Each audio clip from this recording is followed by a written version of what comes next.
continues to be a very challenging year, right?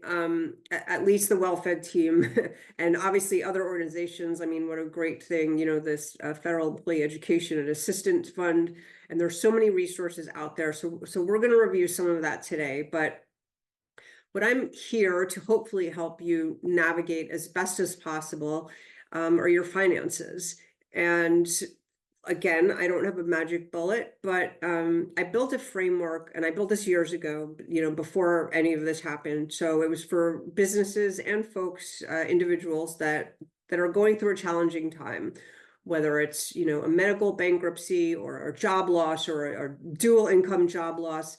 Most of the time when you find yourself in that kind of situation, it's overwhelming in so many ways. And some of what's overwhelming is the emotional aspect of it, right? Which I'm sure a lot of you continue to deal with. And this, believe me, I know does not, when I really just get down to it and kind of give you some framework and rules to follow, it doesn't in any way take away that you're dealing with some real grief here. And my heart goes out to you. What can I say? I hope that today I'll give you a couple of tools and tricks that can help you put things in perspective. So let me make sure first that I can share my screen, because I do have some slides to go through this. And feel free to, if you want to throw questions in the chat along the way, I'm completely fine with that.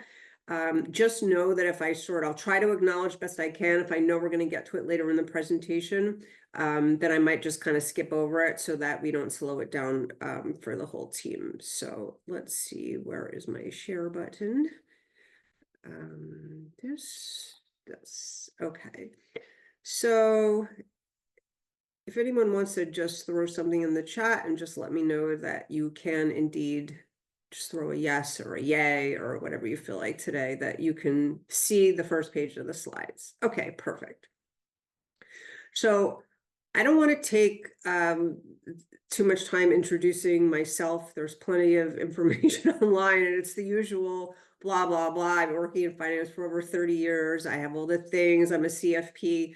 If you're wondering what my retirement network is, that is a financial literacy platform originally that I had started. And so you can subscribe to a free newsletter. And that's just kind of what that's at, my framework. And I also do advisor training. So I want to make sure that we jump in right away so I can answer everyone's questions. So why triage? Like, where did I get this from? And you'll notice that I'll be giving you some analogies sort of throughout the webinar. But I mean, in medicine, triage really comes into play when there are essentially too many patients at once. Doctors can't treat everyone immediately, so they have to make really fast choices, right? Like, who needs help now, who can wait, who's stable.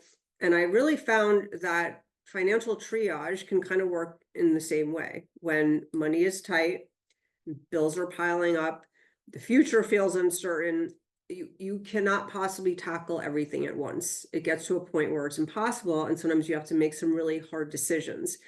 It's very difficult and overwhelming to make those decisions when you don't have a framework, when you're just trying to figure out, if you're given a choice, right? Do I pay my mortgage or am I paying my health insurance?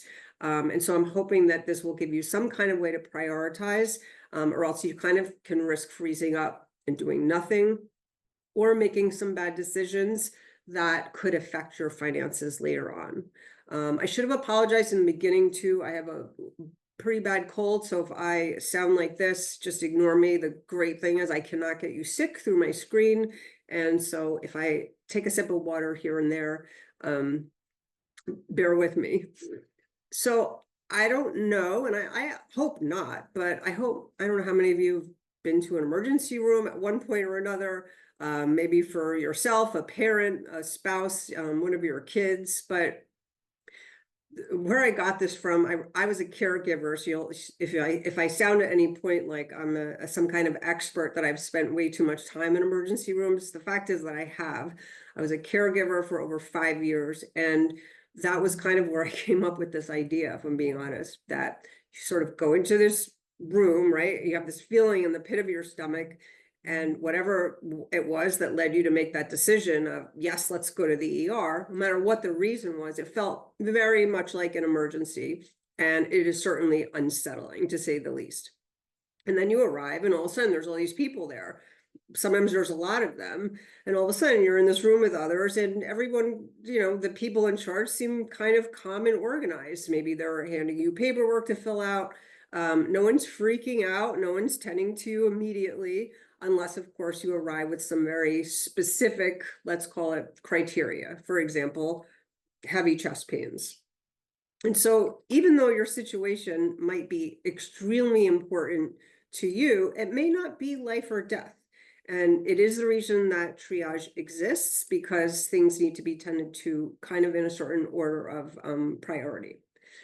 Believe it or not, we can manage our finances with a similar mindset when we're in a crisis. And we're all here together in this emergency room today, essentially, at varying degrees, right? And so it's kind of helpful. What I'm going to help you do today is essentially triage yourself.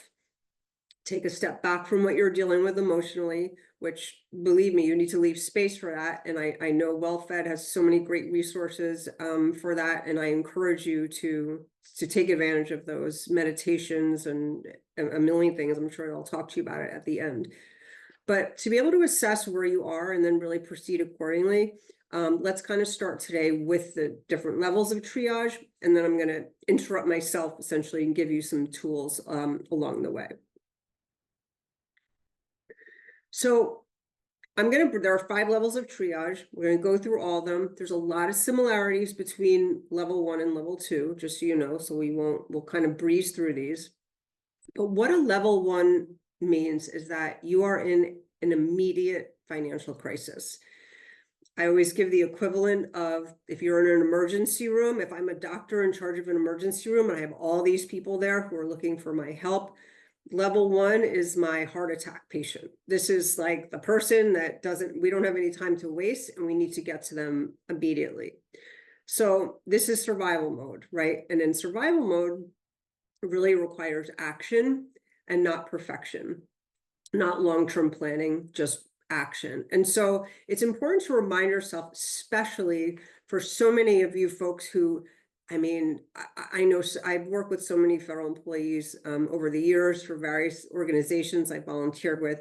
And so many times they're probably some of the most organized and well-disciplined people when it comes to finances and maxing out their TSP and all these kind of things. But if you're in a situation, some of the rules that people like me or other people in finance have been telling you this whole time about putting away for your retirement, if you're in a level 1 crisis, we might be moving that aside just temporarily, because we need to make sure that the basics are covered. So how do you prioritize? You'll notice that I put housing and utilities first, which sometimes can look kind of funny to people because obviously we all have to eat. But why I want you to prioritize housing and utilities is because there's action that you can take. So important. And I'm sure maybe a lot of you, especially if you've been to some of my other talks or other folks who talk about this, maybe you've done this already. But if you are behind on rent or mortgage, or you're facing utility shutoffs, this is urgent. It has to be addressed immediately. Here's what I want you to remember. Lenders don't want your home. They are not in the business. They're in the business of lending. They're not in the business of taking homes and owning them until they can sell them to someone else. Power companies, they don't want to shut you off. It's a hard place to be in, and I really understand that, but you actually have some leverage. You have more leverage than you think, but you have to pick up the phone. I've seen this before, and this is why some things you'll notice throughout I'll get a little bit emphatic about, and this is one of them, because I've seen this so many times. I can't pay my mortgage, and so I'm just gonna kind of not do anything and hope they don't notice. They will definitely notice right away, and your best bet is to get out in front of it, because more times than not, and especially now for federal employees, there are programs that probably exist that you might not even know about. So don't hide, it won't go away. And I always tell people this example. Imagine if someone owed you a money, whatever, $1,000. and they left town and they just disappeared and they didn't say anything, you would obviously be annoyed, you'd be worried, you'd be chasing after them, whatever. But if they came to you first and they said, you know, I lost my job and I'm going through a time, can I, instead of paying you whatever the $100 a month, can I pay you $10 a month to start? So think about putting yourself in the position of the lender, and more often than not, I mean, I can't promise anything, but more often than not, they certainly want to work with you. And the sooner that you can, Jeanette, yes, and as I said, I'll kind of pause on questions but absolutely, I give the same advice for renters.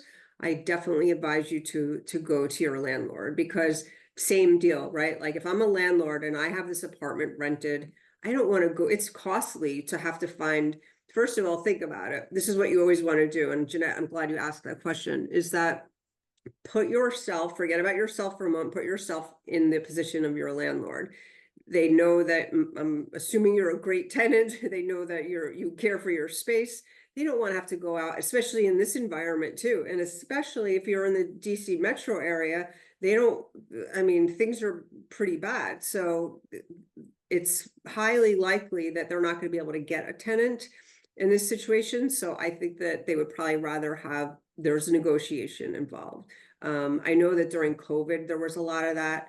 And, you know, it might not be able to go on forever, but the more, and we'll kind of get into some of this of like different errors we can pull to save some money. But yes, absolutely.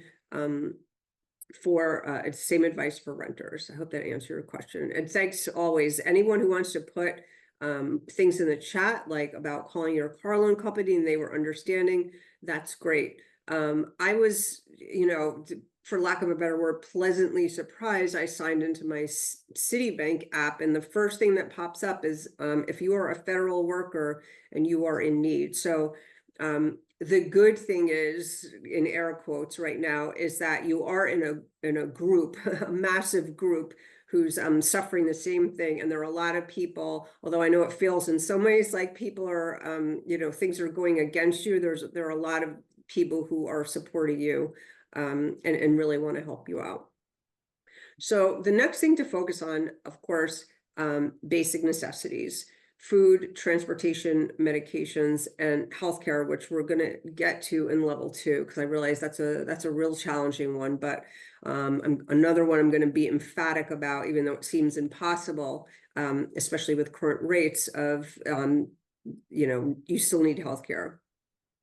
If you're in a level 1 crisis, here's what I'm going to tell you. You are redirecting resources at this stage to protect yourself. So we are shutting down all non-essentials, and it's horrible. And I know we're also heading right into the holidays now, which we can talk about later. I'm happy to answer questions to the best I can of, you know, how to navigate during these times.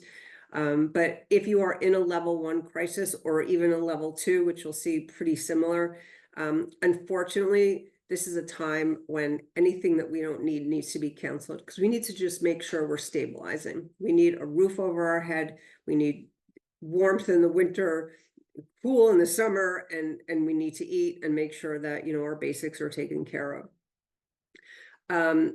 Definitely file for unemployment. Don't wait. I think we're kind of getting to a place now where, and again, I realize that every state is different with their rules, but one thing I always encourage people to do is to definitely look into it, definitely apply. It can really be a lifeline. And also, don't assume that you don't qualify. I know that in the beginning, there were a lot of questions around how your termination was labeled, and you know, would you qualify? Don't worry about that. Let the states decide. Just apply and let them be the one to tell you that for whatever reason you don't qualify. So, you know, don't waste your time worrying about that. And the one thing that, and this is really difficult, but you do want to try to have some foresight when you're here, and avoid spiraling into kind of deeper debt. Overdrafts, late fees, high interest debt traps. You know, again, make sure that you communicate with your creditors, set up bare minimum payments if needed, and do not, again, if possible, do not cover your basics with like food and whatnot with payday loans or credit cards, unless you've really tapped out every other resource. But I'd rather see people calling food banks and, looking for resources like that rather than putting food on a credit card. Because unfortunately, debt traps sort of stay with you longer than we want them to. And even though they're designed to look like lifelines, they're not. So remember, I told you in the beginning that some of the things that I would usually tell you to do, like if this were a different webinar, right? And I would be like, well, of course you want to make more than the minimum payment on your credit card. I hate seeing people rack up credit card debt. I do an entire webinar on that. But if you, again, remember where we are, we're in a level 1 right now. If you are in that case, then you need all the money you could get to put toward your rent and food. And so I'm giving you permission to just get rid of those rules temporarily, because what we're trying to do with this at the end of the day is stabilize your cash flow. Make sure that you don't go into deeper debt if possible, and just make sure that you hold it together and keep your mindset, just understanding that this is survival mode and it's temporary and you don't have to like it, but that is kind of the work of level 1. Now, level 2, I'm just going to read this question real quick. Waive fees for payments, Navy Fed, back. Oh, I see, Nicole. I'm sorry about that, but I'm glad that you at least you called. Maybe you want to, don't ever be afraid to kind of call back people again if you get an answer that you don't love. Sometimes you get different people on the phone. Number one, I've actually seen this happen. And number two, people might be putting new programs in place every day that we don't even know about, right? So you might have called your mortgage lender 2 months ago, or months ago if you were part of the original program of getting RIFT, and maybe since then they put things in place. So I do emphasize to people to definitely keep trying if you can. Now, I'm not going to spend too much time on level 2 because there are so many similarities there. But the difference between a level 1 and level 2 is just that in level 2, it's not a full-blown crisis yet, but it is one step away. And this is kind of the zone where procrastination does the most damage. So to give you an example, the difference would be I'm, let's say, 1 or 2 mortgage payments away from I have 1 or 2 mortgage payments left in my savings account in a level 2. In a level 1, I've already drained that and I can't pay my mortgage next month, or I already know that I've stopped paying it last month. Very, very slight differences, but the reason that I sort of separate the two is because you want to assess where you are now, and you also want to assess, when you know where you are, like if you're in a level 2, where you don't want to go. And so you can kind of see that if you are in a level 2 and you're like 2 mortgage payments away, I would definitely be picking up that phone and calling so that you can avoid moving into a level 1. And again, that's what I said about just trying to give you nothing that I'm saying is groundbreaking or genius in any way. I understand. It just sometimes gives you a framework so that you can say to yourself, okay, I know where I am. I check all the boxes of a level 2. So I'm going to take action, because I remember this girl in the webinar was really selling me, I have to pick up the phone and call people so that I don't end up in a level 1. That's just all this is. Now, I spoke before, I said we're going to talk about health insurance. That is a really tough one, and I understand that what I'm about to say, there's a part of it that, and I can address it in Q&A later to the best of my ability. But I'm going to beg you right now, this is one of the emphatic things, please do not go a single day without health insurance. Now, maybe there are the worst level plan, whatever is you need disaster insurance is what I'm saying, is that you don't want, there are short-term policies, depending again on your income and your state. And of course, recent rule changes, there might be Medicaid coverage, you'll have to look into that. But that is one of those really tricky things where it's so easy to want to abandon that if you're really crunched for cash. If you're sitting here dealing with not being able to pay, mortgage, rent, utilities, all these kinds of things, you're going, why do I have all this money going out every month for healthcare? I don't really need it right now. The unfortunate part, yes, I can I can PDF the slides when I'm done. If I'll try to remember, if not, ping me and I'll drop them in the chat for you so you can download them. So just remember that none of us ever knows when something's going to happen. Like I'm sitting here today talking to you. I could walk outside later and get hit by a bus. I certainly hope not, but nonetheless, that's how it goes. And that is something that can, you've all heard of, one of the top causes of bankruptcy is medical bankruptcy, and there's a reason for that. So I had done an event for WellFed, and I always like to share sometimes personal stories because we all think that it can't happen to us. But many, many years ago, I was watching TV with my husband. I think we were watching the Emmy Awards, and he started expressing that he was in some kind of pain. I thought he was passing a kidney stone, but what did I know? Anyway, long story short, called 911, went to the hospital. He was having a heart attack. He's fine now. This was many, many years ago. But the point being, we went from nothing was wrong to, we're sitting there watching TV to all of a sudden something's very wrong. And for reference, and this was well over 10 years ago. So prices have certainly skyrocketed since then. But he was admitted to the emergency room. I don't know what it was, a Sunday night, transferred to a hospital, stents, back home. I believe it was Thursday or Friday.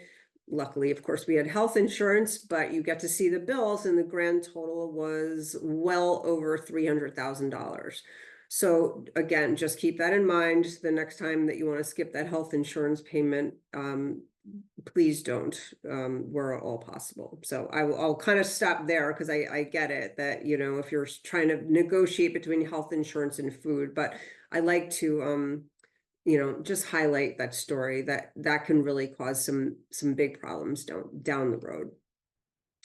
Also, if I'm in this stage of a level 2, I'm starting to look around and try to get creative. I've actually done this before many, many years ago, but I have been there. Looking around my home, my closet, are there things that I can sell? It sounds so trite to say, just get a part-time contract job. Doesn't everyone say that to you now? Like it's so easy. But I will say exactly, Poshmark. For everyone that doesn't want something, there's someone else on the other side of that transaction. Look at Poshmark.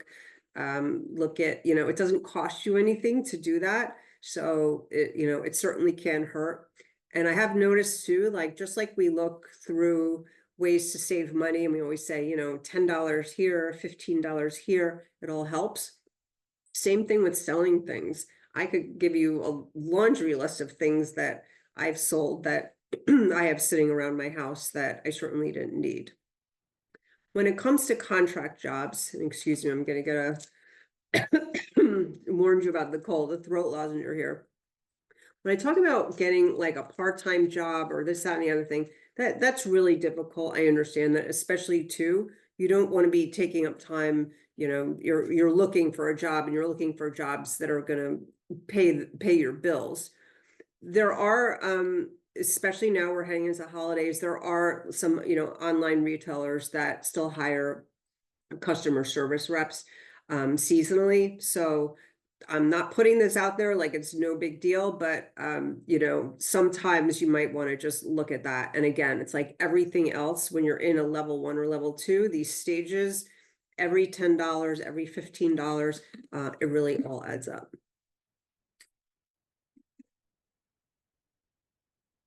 And that's what I mean when I say about short-term income options, because I know that everyone says that, but they don't really dive into it. And also it's it's not so easy. My Fed friend's daughter works for the Department of Education, just got a part-time job with Target. That's so admirable.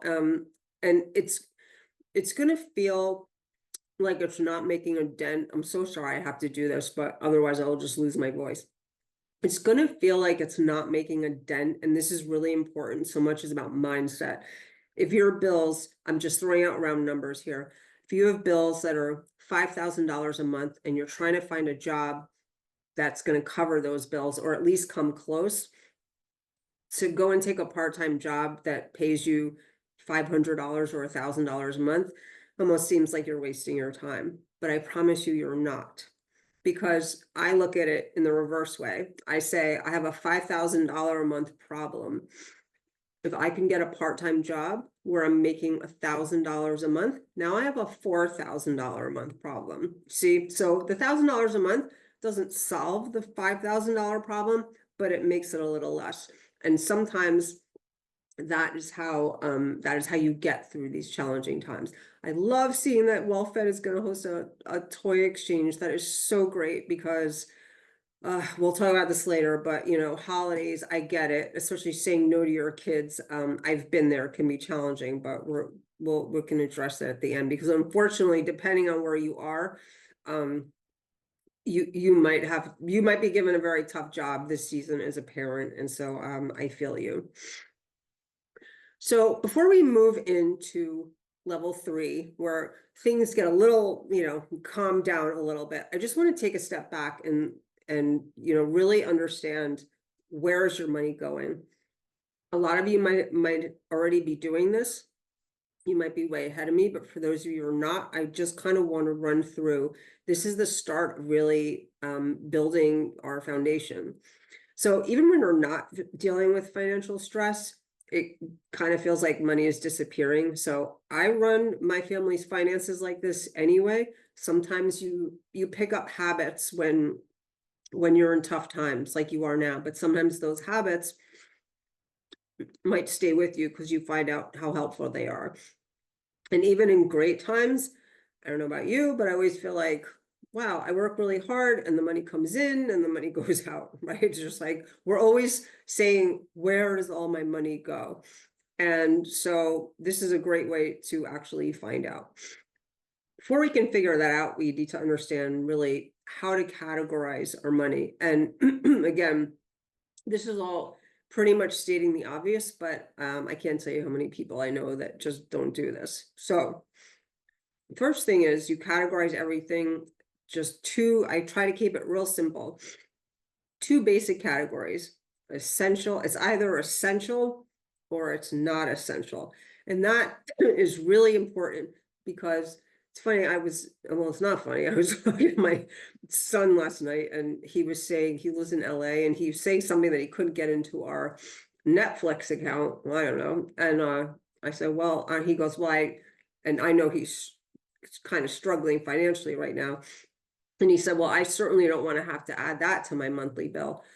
I didn't really feel like getting into a thing with him last night, but all I could think to myself was, well, then you won't, because if you can't use our Netflix account, that is not what you should be looking at if you're worried about you're paying your rent next month. So very important.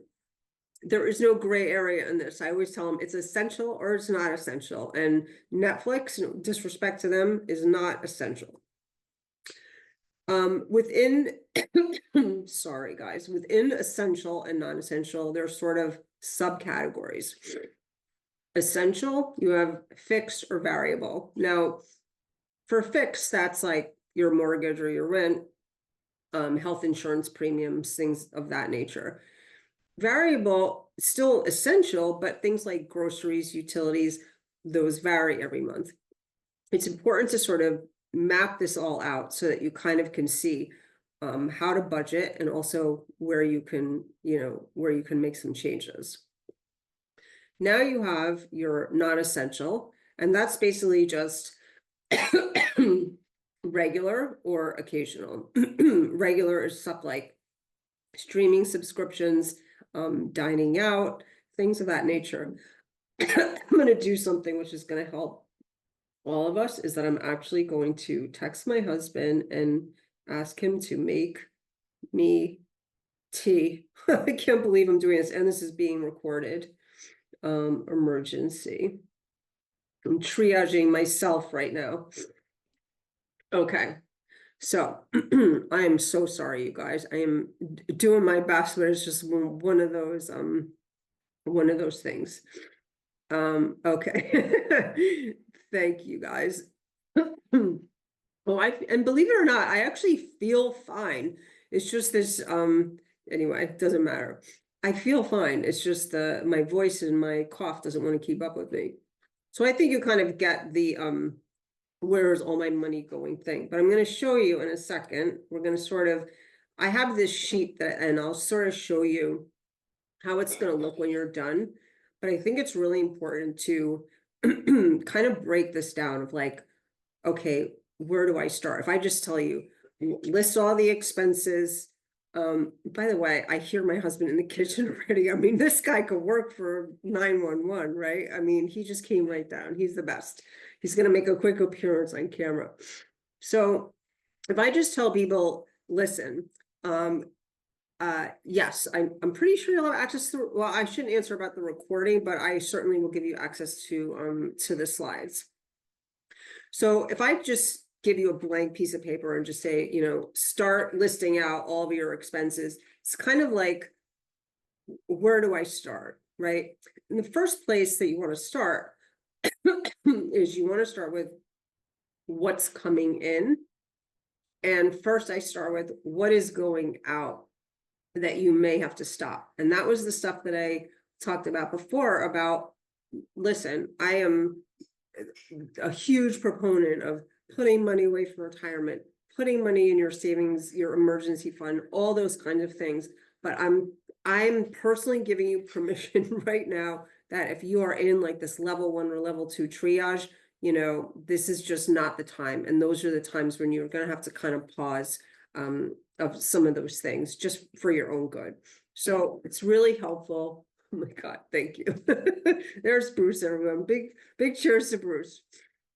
So the first thing you're going to do is just list out your income after tax wages, but like whatever it is you have. And listen, by the way, for a lot of you, you might not have income, or you might want to just list out like what you think you can pay yourself out of your savings account if you are not currently receiving income. And then, of course, list out what you were doing before. Were you contributing to savings every month? Were you contributing to your TSP, or even outside of your TSP every month? Really important to list all that, because I don't know if any of you, for example, a lot of people I talked to when they first got RIFT, they were still contributing to, brokerage accounts or IRAs. And I'm like, you know what, now is the time when you really want to conserve all the money going out and maybe put a pause on that. And I'm going to give you later on in the triage levels when you want to resume that, because we want to make sure that we're not getting into any bad habits here. Step 2, we're just listing out our essential expenses that and this is just really what you do is you could do a free Excel sheet, whatever it is that suits you. I'll show you an example of mine later, and list out all the things. So important, because a lot of times we just think about, I know my rent or mortgage, I know my car payment, I know my health insurance and this and that. But I didn't used to list out things like even my utilities, honestly, until I started seeing where everything was going. My groceries, toiletries, and household goods. That is a big thing. And I'll get around to why I'm asking you to do all this later.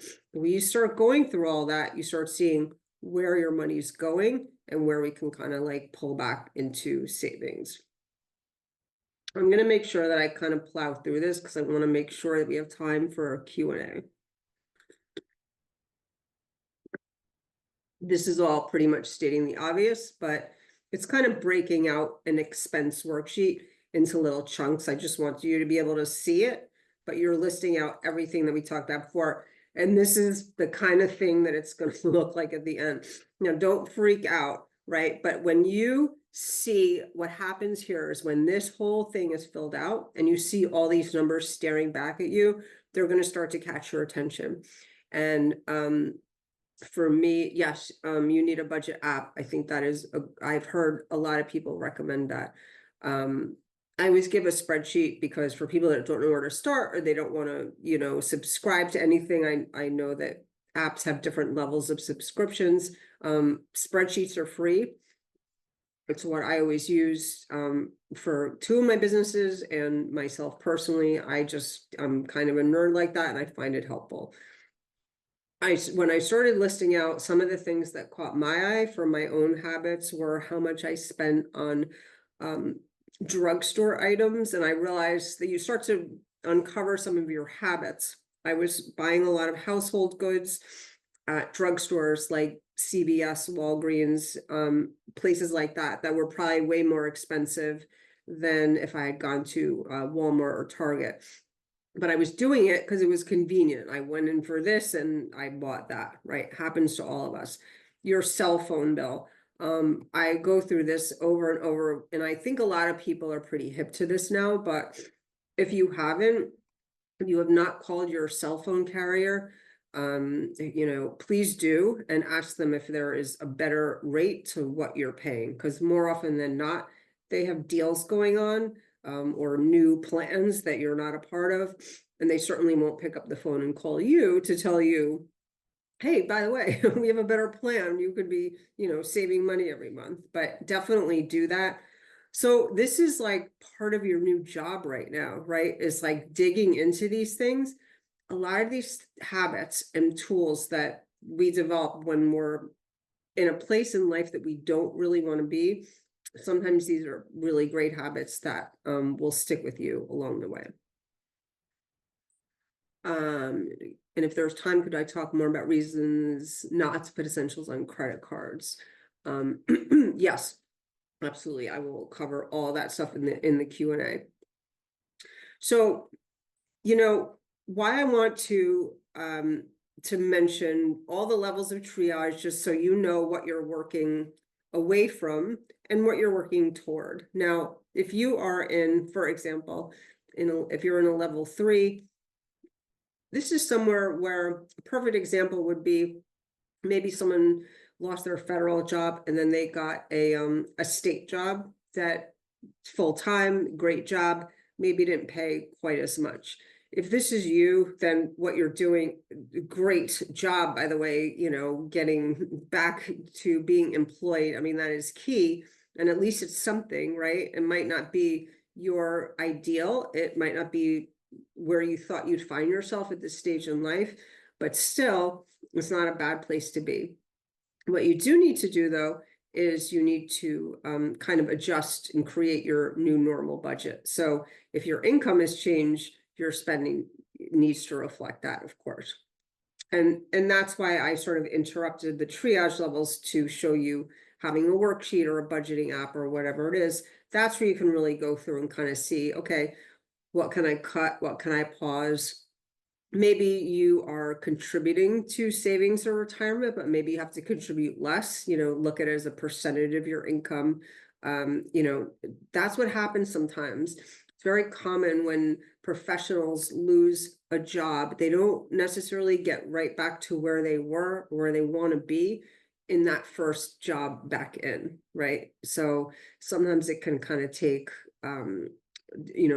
some exploration and 2 or 3 different jobs before you get where you want to be. And certainly my hope for all of you is that you end up with something that that is better than you ever imagined. But if that is sorry about that, if that is the case, then just make sure that you're not overspending because you've gotten back in the workforce at a salary that is less.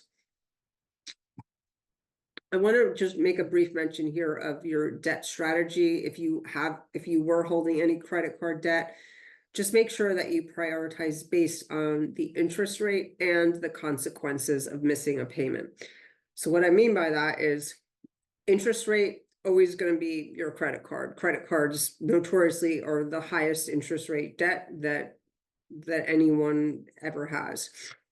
But also you want to look at the consequences of a missed payment, and that means your mortgage, things of that nature, right? So we kind of have to try to find that sweet spot, so to speak, between, remember what I said before, is that we want to make sure that we are stabilizing the things that are really necessary. And so while I hate seeing people just paying the minimum on their credit card, if that's what you have to do for a little while, then that's what you have to do. So the one thing that I just want to talk about briefly, and I don't know, let's see, Rebecca, if you want to just throw anything in the chat, if I'm okay to like talk for 5 more minutes here, and then we'll do Q&A, or if you want me to just wrap up. Okay, great. I just want to make sure I'm not keeping anyone past their time. And by the way, I will stay on as long as you guys need me. So I'm just trying to be respectful of your time. Okay, so where am I here? Slide 11. So one thing I just want to, I'm always interrupting myself, but we have 2 levels of triage left, but those are the pretty much like, this is where you all want to end up. So we're good. I just want to talk about debt really briefly, because we've mentioned this a lot today. So a few words. You know, debt is more and more common these days. It's kind of become the norm. And I just want to pose a few reminders here, because a lot of times when we're in a bind, we can really rack up debt. And sometimes we literally have no choice. But especially now, like I said, we're heading into the holidays, and this has been such an emotionally draining time. So even though it doesn't make logical sense to say, like, if for some reason I was sitting here and I said, well, I don't have income, I'm applying for jobs, but I haven't really gotten anything yet. I'm heading into the holidays, but you know what? This has just been an exhausting year, and I need a break. I need to have some fun. I need a great Christmas with my family. And so I'm just going to put some things on the credit card, and they're telling me I don't have to pay interest on it until after the first of the year or whatever it is. And I'm just not going to worry about it. Those things, really can add up, and they can come back to bite you. So, just keep that in mind, that is really what I think that we've kind of normalized debt a little bit. And so we're sort of more prone to just saying, well, it's okay, we'll worry about it later. And there's, in my opinion, credit card companies, buy now, pay later services, all this stuff are really predatory, and they're going after people, especially during holiday season. They're targeting our spending behavior, spending behaviors, consumer behavior. They know exactly what it is that kind of moves that needle for you. So just be really, really aware of that. That at the end of the day, you don't want to have to rack up unnecessary debt, especially because in the event that, God forbid, you need that credit card, for a lifeline at some point, you don't want to have gone and spent it on toys and, things that you don't really need, that you're just going to end up selling. That is a great thing, I will tell you, about going through a complete house clean and starting to sell things. It really puts things in perspective for you, and it makes you a little more aware, I think, of your own spending habits and how much stuff that we all buy, myself included, that we absolutely do not need. One thing about, debt consolidation, debt counseling, because I know sometimes people get to a point, and also, like I talked about, normalizing debt. Sometimes I've heard people say, well, I'll just declare bankruptcy. That is a really serious decision. I'm not saying that it's never appropriate, but there are so many steps that you can take before making that kind of decision that will also stay with you for a very long time. So there's no judgment here on people that have. I mean, yes, of course, it is an option, and it's something that sometimes people get to in life, and there are no other options. But don't make that decision on your own. Don't just, give up and just say, so there are free debt counseling resources that you can find. I would definitely look into that. And I put here, I haven't checked this probably in a few weeks, but believe it or not, the CFPB, the last I checked, which was not that long ago, I think it was like a month, they still had a lot of tips and insights up, and the Justice Department as well had a list of approved credit counseling agencies, which you definitely want to cross-reference with, because sadly, whenever you're in a situation where you're desperate, that's where bad actors come into play.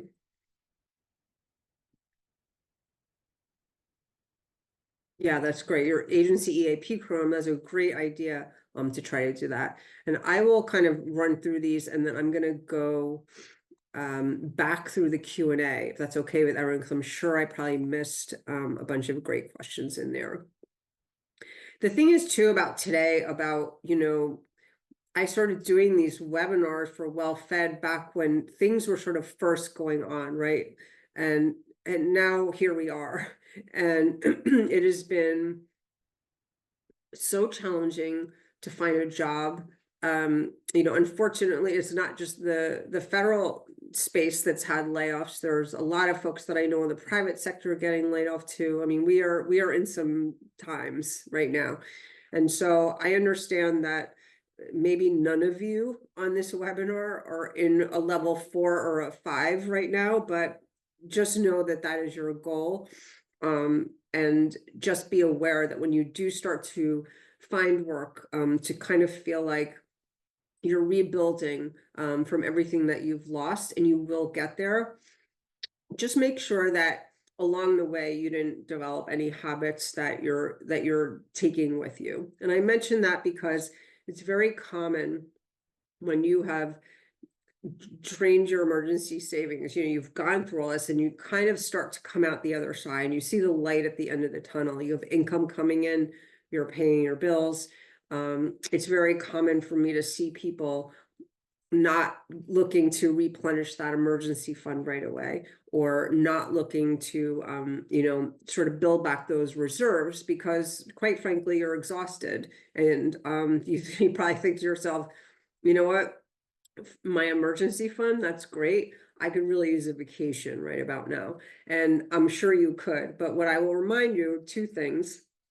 First of all, remember that emergency fund, or whatever it is that you would put away that you used to get you through this time. Remember how important that was. And also remember, going back to like the health insurance example I gave before, none of us ever knows what's coming next. And again, I have seen this happen so many times. We don't know when a job loss, another job loss, a health emergency, a home repair that's not covered. So we do kind of have to always live, when we start to get out of that emergency 1 or 2 level, we do really want to make sure that we're not that we're still focused on building that back a little, and you'll find your balance. I mean, sure, treat yourself a little, but just remind yourself that the emergency savings and all those things were really helpful to have them there when you needed them. When you get back to that level 5, and I'm happy to answer any questions around this, but I kind of feel like for purposes for today, I'm just going to guess that I don't really think this is relevant. If any of you are have repaired and are back to what I call a level 5, which is nothing is urgent, then that's amazing. Good for you. And, that is when you want to just kind of go back to fine tuning your plan, increase your emergency fund, beyond the bare minimum, kind of things of that nature. And so, again, we'll go through Q&A just to recap and remember the emergency room analogy. Every single person that floods into that emergency room, we're all there for a reason. Everyone has a problem. You might be in a, depending on where you are. And so hopefully we've given you some tools today that kind of help you self-assess and kind of self-triage, right? And then just determine, what are my next steps? You can't do all of this at once. You need to focus on survival mode first, and then everything else, hopefully will eventually fall into place. So I'm going to kind of leave these summary up here of the triage levels for a minute, and then I'm going to go through all of this Q&A. And I will also let Rebecca jump in if there are any questions that came to her directly. Thank God, Bruce with the T. What I do? is simply the best, and so are you, Mel. Bruce is the best, and so are you. Can you hear me okay? Is it really loud? No, it's not loud at all. Fantastic.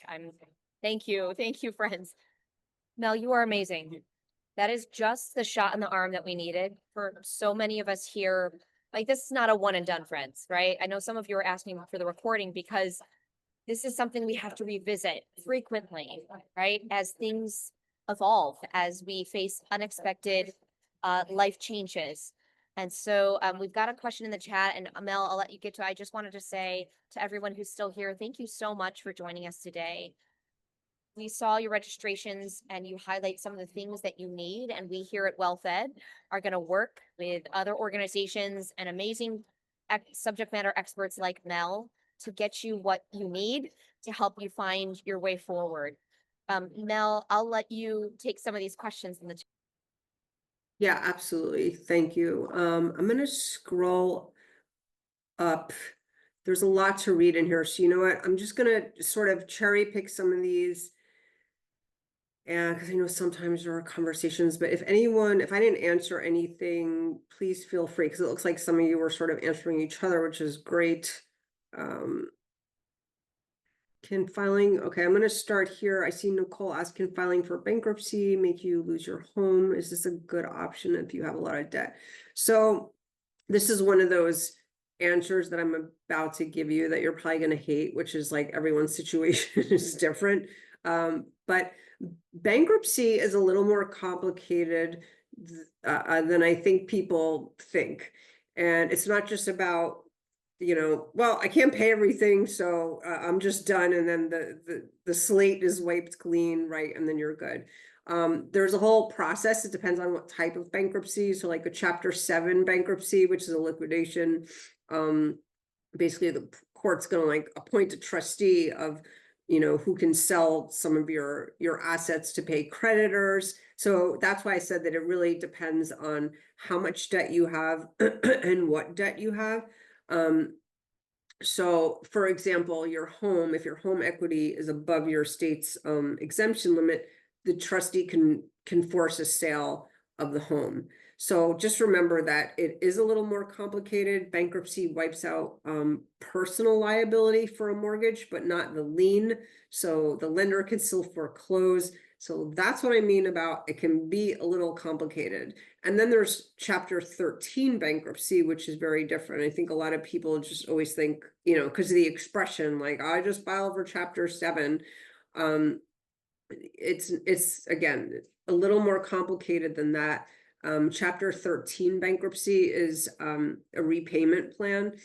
And again, it's, you're committing to a court-approved repayment plan. So the bankruptcy, no matter what type it is really a last resort. And it's really for people who've accumulated so much debt that there's just nowhere to turn. And that's why I really emphasize take advantage of a free debt counselor, because they are free and they are available. So I hope, Nicole, that answers your question. Okay, great. So now I'm gonna scroll back up again. And again, I'll tell if Rebecca, if you want to like chime in, feel free. I'm just going through if there's anything that I didn't answer. Okay, I see Laura's next. I'd love to get advice on how to secure my retirement savings for potential economic collapse. Sorry for the scary question, but it's a concern now that I don't have an expected pension benefit. Okay, yeah, I understand. And that's a little bit of a tough question, Laura, because I'd like advice too on how to secure. We all could use some advice on how to secure against a potential economic collapse. I will say this, without knowing your situation, meaning the basics, like how much you have in your retirement savings versus other things, versus what your current work situation versus what your age, all those things kind of come into play. But I will say this is that, and this is going to sound like really boring financial advisor speak, but there's a reason that some things that advisors say all the time, it's because it's true. is that having a good financial plan for the most part should kind of weather these storms. So these really volatile times in the market where we had, serious dip in the market, for example, when the tariffs were first announced, you can kind of use that as your most recent data point. The markets tend to recover. So that's why people always say things like stay the course or this, that, and the other thing. Now, if you are, that's why I said, depending on your circumstance and your age, if you are nearing or in retirement, you need to make sure that you're organized so that you have, I'm a big fan of the bucket strategy, where you kind of have a certain amount in a more, liquid form, so that you don't have to be going in and selling assets out of the equity markets, for example, at the worst possible times. So I hope that helps a little bit, but I realize that, and as we saw today, I think it was today that, golds took a lot of times people were flight to safety, they go and buy golds, but, assets are kind of funny like that. So there's no real sure thing when it comes to that. I think that just having a really solid investment plan, most of the time, whatever you decided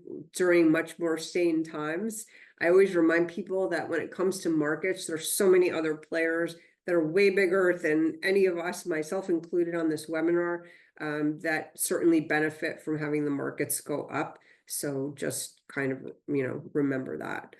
Do you have a representative in the agency? Okay, so I'm just looking to see.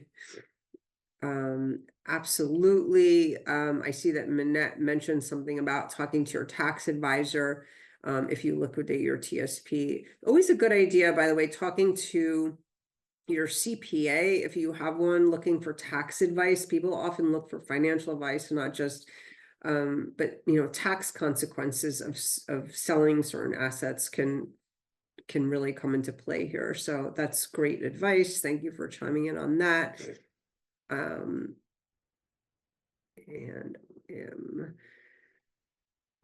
Charlotte. Okay, I'm up to Charlotte here. We're getting somewhere. How much you recommend for emergency fund? Yeah, so a couple ways to answer that, Charlotte. So textbook, what you've probably heard is 3 to 6 months worth of expenses. And that's based on whether you have a 1 or a 2 income household. That was derived years ago, that the average time if someone lost a job, the average time they were out of work is 3 months. And so it was 3 months if you have a dual income, and in 6 months give you a little extra padding if you don't have someone else, a partner or spouse that you can rely on. Ideally, if you are in a situation where you're operating at that 3 to 6 month level and maintaining it, no problem, I always encourage people to push it farther than that.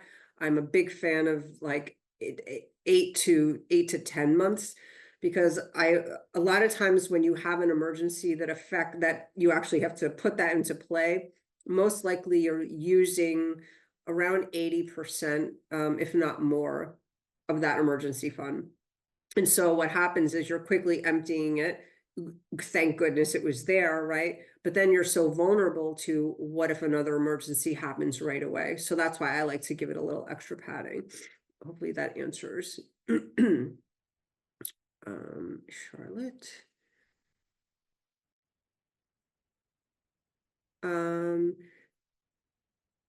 Abby, thanks for this helpful.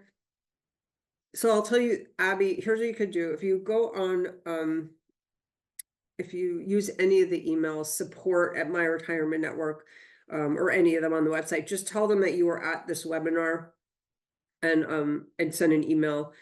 So just for reference, they'll make sure that email gets to me, and I will do my best to answer individual questions as long as they're not in the framework of financial advice, because I don't, I can't give you individual financial advice over email without like a full-blown plan.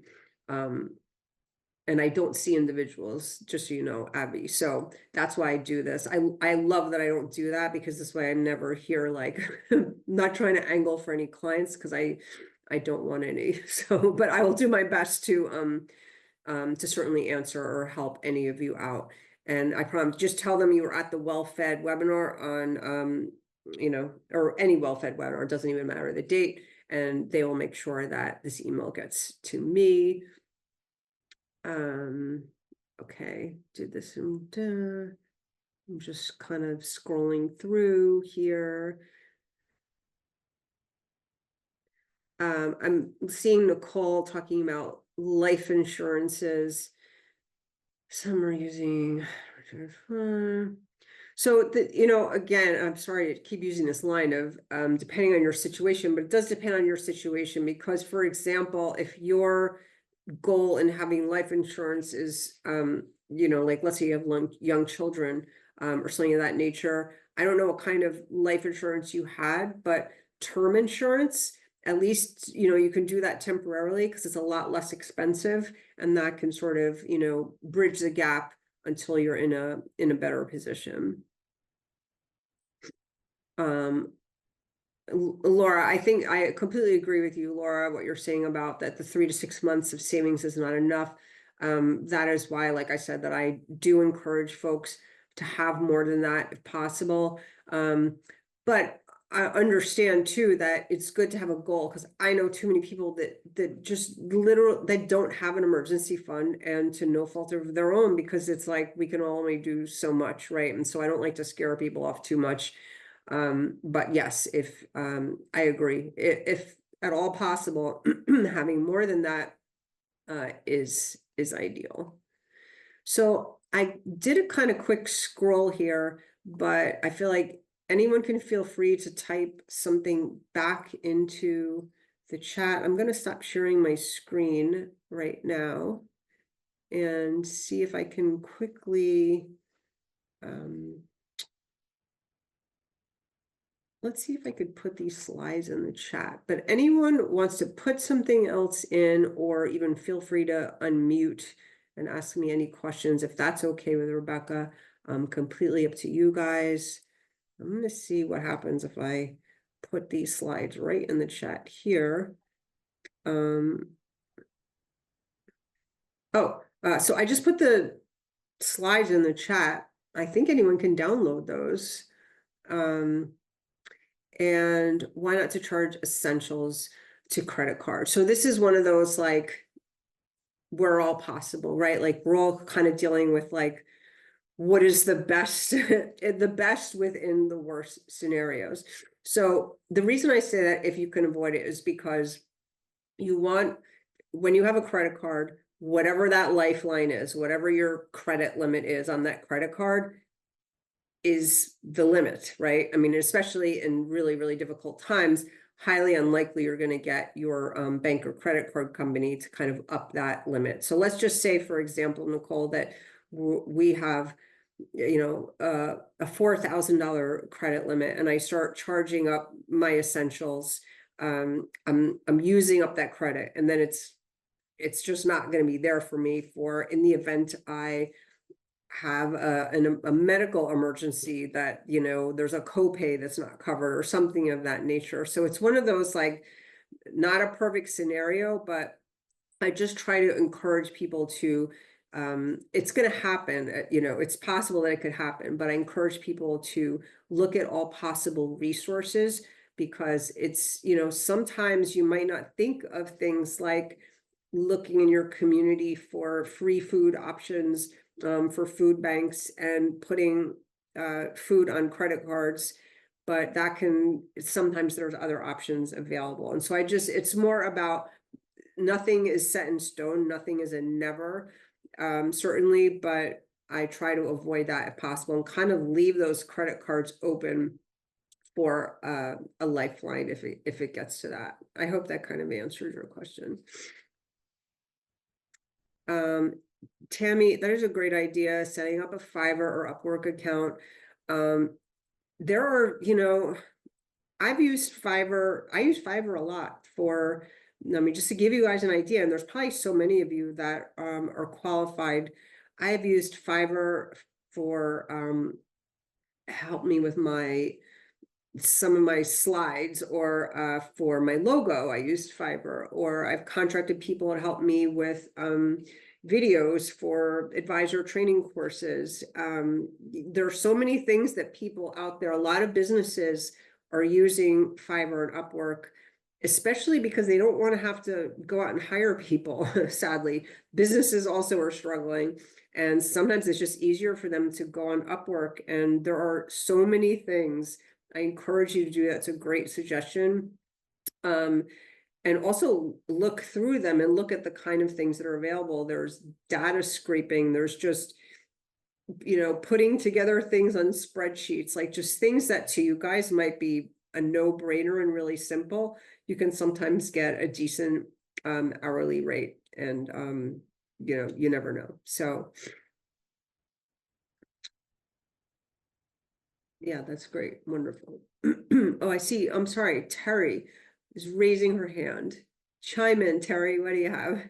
Yeah. So I heard some of the strategies that you shared, but my question is, would those same strategies apply for furloughed employees? Yeah, I mean, listen, I didn't develop this framework. I developed this framework before I was even talking to federal employees this year about what's going on. So the point of this is just to give people a framework during times when they're facing challenges. And I would say if you are furloughed, you're absolutely facing a challenge. And so absolutely, I think that the same thing applies, especially too, because listen, I hope this is not the case, right, Terry? But they've even, for a little while there, they were kind of floating around. Maybe you're not getting back pay. Maybe you are I mean, who knows, right? It's like whichever way the wind blows these days. And all we can do is focus on the things that we can control. So I absolutely would be self-assessing and contacting. It can't hurt to contact, even if you want to contact your mortgage companies, your credit card, whatever your situation is, and tell them that you're a furloughed federal employee and what kind of programs do they have to help. Yeah, thank you. Yeah, sure.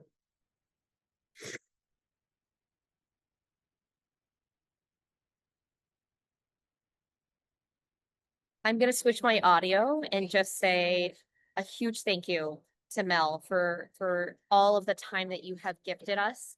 This has been incredible. There are many of us who probably still have more questions, and we saw in your registrations that financial literacy, financial triage is really important. We will be hosting more of this, and we may even be hosting some sessions that are more tailored to some of the inquiries that you made. Thank you so, so much, Mel. You are just incredible. I want to share with you really quickly, folks, that I dropped in the chat earlier. I know you all are logging on from across the country. Thank you for joining us. If you live in the DMV, and I wish, if you are not in the DMV, I wish we could come to you, but there's a link in the chat for a watch party this Sunday. Your first drink is on the house, and we're going to have some light bites to share. Kids are welcome. Come and join us in community. I don't know where you live, but if you do live in the region, sign up and let us know. Let us know if you're coming and who you're bringing with you. We will be hosting more in-person events over the coming weeks. As I mentioned before, we're here every Monday, Wednesday, and Friday, typically at 1 p.m. Eastern. Sign up for our email list if you haven't already on wearewellfed.com. I'm dropping the link in the chat. That's the best way for you to stay tuned in to what's going on, what we're offering, and how you can stay plugged into community. Friends, thank you so much for joining us today. We are going to log off soon. Oh, Laura, thank you. Rebecca, it's so good to see your name in here. And Nicole, thank you for joining us. Tammy, you had a lot of amazing wisdom to share throughout. Thank you for that. We are better together, and it's our collective wisdom that's going to help us find our way forward. Jennifer, so wonderful to see you, friend. Thank you, friends, for joining us. And Mel, the biggest hugs for you, and I hope you get to drink lots of tea and give Bruce a hug for me. He's such an angel, and the two of you are just life goals.